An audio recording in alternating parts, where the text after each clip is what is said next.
So the next question will go to Catherine Bonzo first.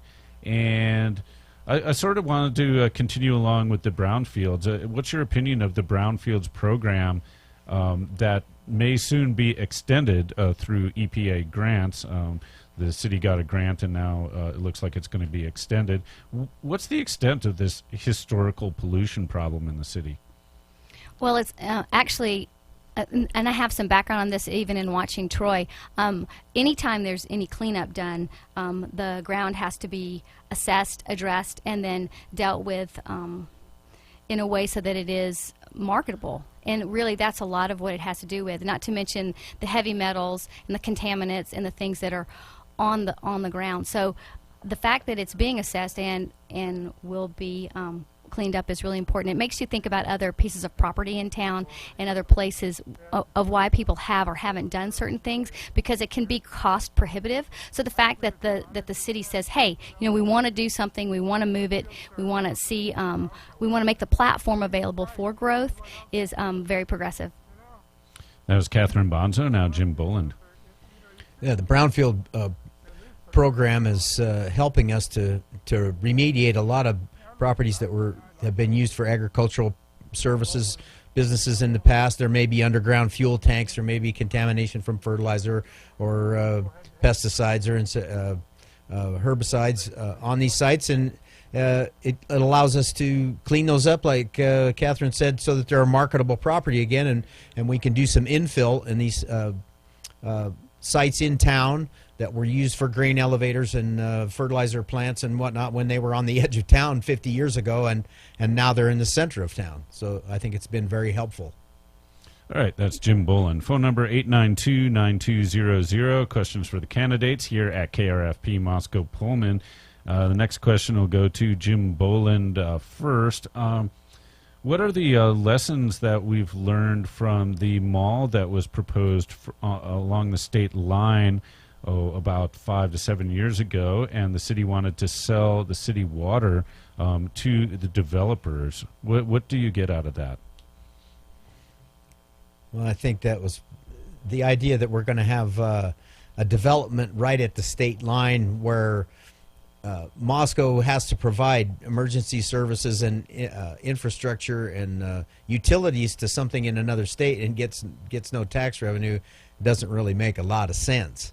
I think we need to come up with, if we're going to do that, they need to be, whoever the developer is going to have to pay for the services that the city of Moscow is going to provide. We can't just provide services to someone's development in another state for free.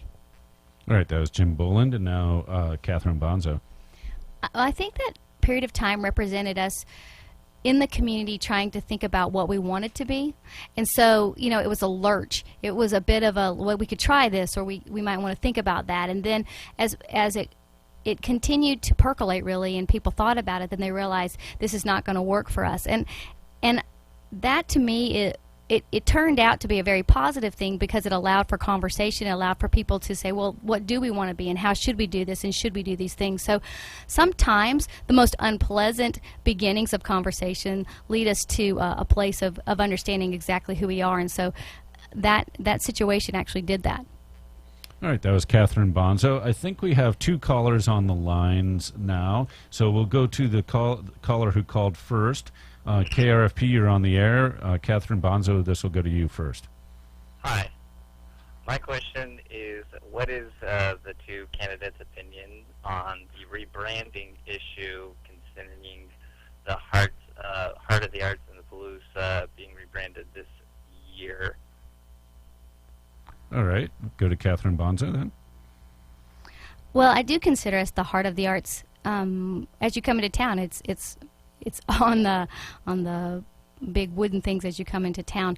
I think that this is another conversation about all the different ways that Moscow's trying to present itself. So I, as a citizen, you know, I got the survey and I answered the questions, and I thought, okay, well, they're seeking information. They wanted to see, like, how do I think about our city and what do I think is important? And so I don't know if it was necessarily going to be used for rebranding. I think it could have even been how it was sold, but I think it was information gathering. So I'm not sure where it went. I just know that as a citizen, I received a survey. All right, that was Catherine Bonzo, and now Jim Boland.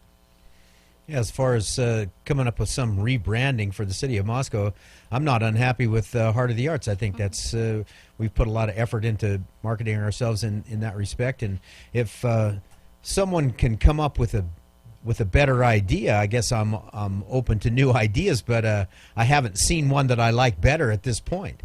So let's stick with what we've got.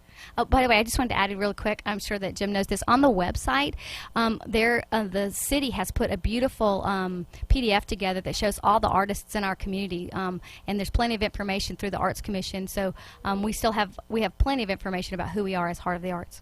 Okay, the second caller hung up, but we have a caller on line 1 again. So KRFP, you're on the air, and this will go to Jim Boland first.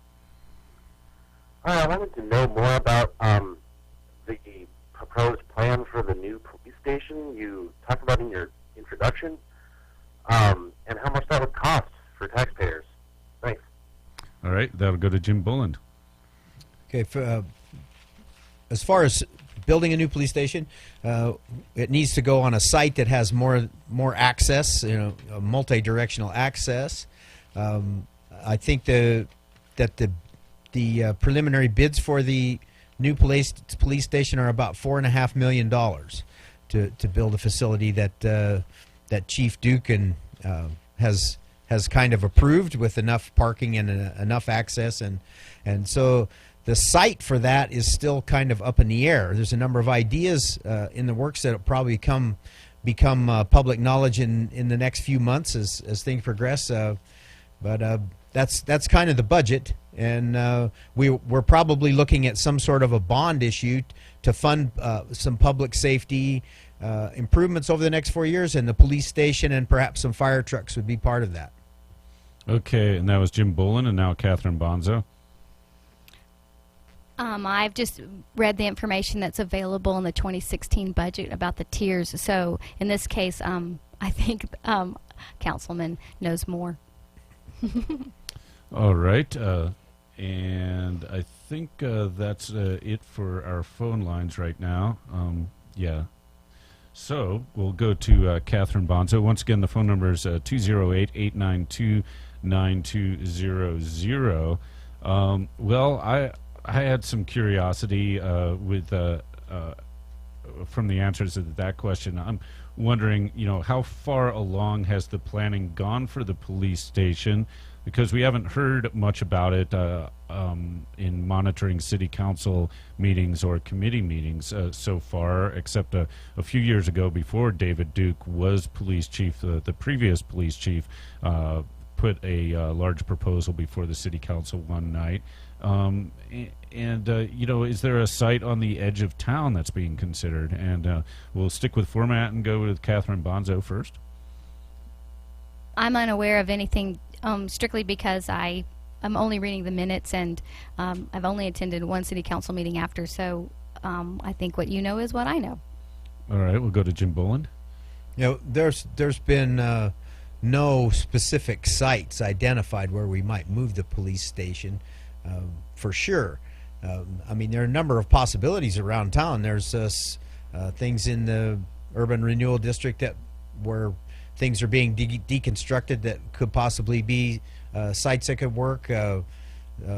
Possibly we could move the recycling center and make that the police station. That's a possibility, and there's a number of sites that might be between downtown and the university that could possibly be a place for the police station. But there's a number of things that have to be considered before those things can really be brought forward as candidates for the new station. All right, that was Jim Boland. Once again, the phone number is 208-892-9200. We just have a few more minutes with these two candidates for Moscow City Council, people who have put themselves forward and are running for elected positions in the city. Not always an easy job, and on Wednesday we will have Dan Karskellen and John Freeland, the other two candidates for Moscow City Council, in the studios. So the next question will go to Jim Boland, and maybe you could flesh out some of your views on whether the city needs to annex areas that are outside of the city limits, and if so, how soon?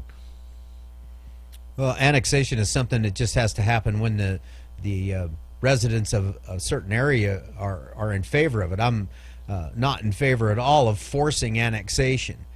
We have a situation with the Southeast Moscow Sewer District where, annexation was considered because that sewer district feeds into the Moscow system, and it's kind of problematic for the people that live in the district there. And so annexation is a way we could acquire that all that infrastructure.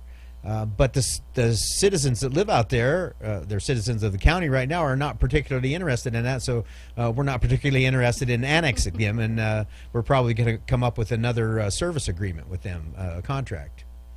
All right, that was Jim Boland, and now Catherine Bonzo. And I couldn't say it better, actually. Everything you said is right. I think county residents are pleased and proud to be part of the county, and not until there's some sort of need or some things change that their boundary lines move closer that they would consider some things. So I think there is nothing right now that needs to be annexed. All right, KRFP 892-9200. We'll go to Catherine Bonzo, and